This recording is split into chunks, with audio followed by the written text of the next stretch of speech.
ប្រុសស្រីទាំងឡាយនៅទីចិត្តឆ្ងាយរីករាយនឹងរសជាតិថ្មីសិប្បកម្មក្នុងស្រុកផលិតផលបញ្ញាទឹកត្រីមានអង្គណាម័យចម្រាញ់ពីត្រីទន្លេសាបមានអង្គណាម័យចម្រាញ់ពីត្រីទន្លេសាបគ្រឿងផ្សំធម្មជាតិមិនមានសារធាតុគីមីពិសេសគ្មានពីជាទីគាប់ក្នុងជីវភាពស្តង់ដារ ISO តម្រូវផលិតផលមិនទាបសុវត្ថិភាពប្រព័ន្ធគ្រប់គ្រងម្ហូបអាហារ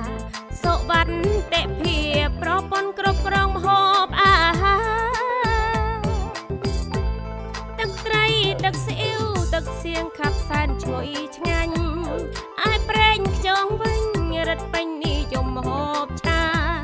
គ្រឿងទេសច្រើនមុខពុកម៉ែបងប្អូនយេតាអញ្ជើញជាវពីសាគឺថាមិនខកបំណងឡើយអញ្ជើញជាវពីសាគឺថាមិនខកបំណងឡើយទឹកត្រីបញ្ញានៃជាតិខេមរាស្នាដៃកាត់គុណដំឡៃអ្វីសុខភាពជាចំបងកម្រិតគុណភាពហើយកំពុងនាំចេញផងនាពេលកន្លងក្រុងពៀនរង្វាន់ស5នាពេលកន្លងក្រុងពៀនរង្វាន់ស5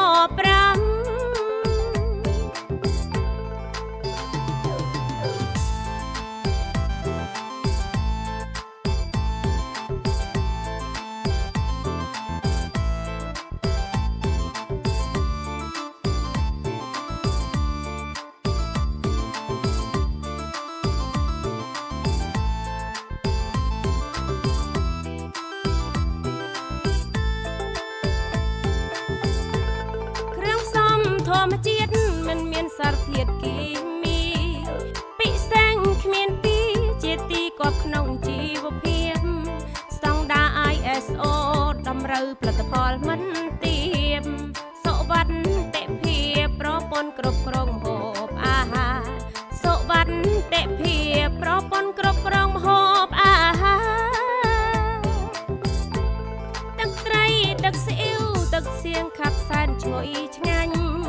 អាយប្រេងខ្យងវិញរឹតពេញនិយមម្ហូបឆា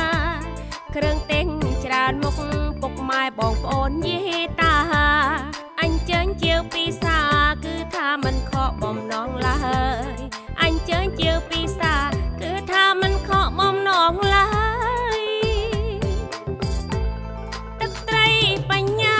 នៃជាតិខេមរាស្នាដៃកាត់គុណដំឡៃអ្វីសុខភាពជាចំបងកម្រិតគុណភាពហើយកំពុង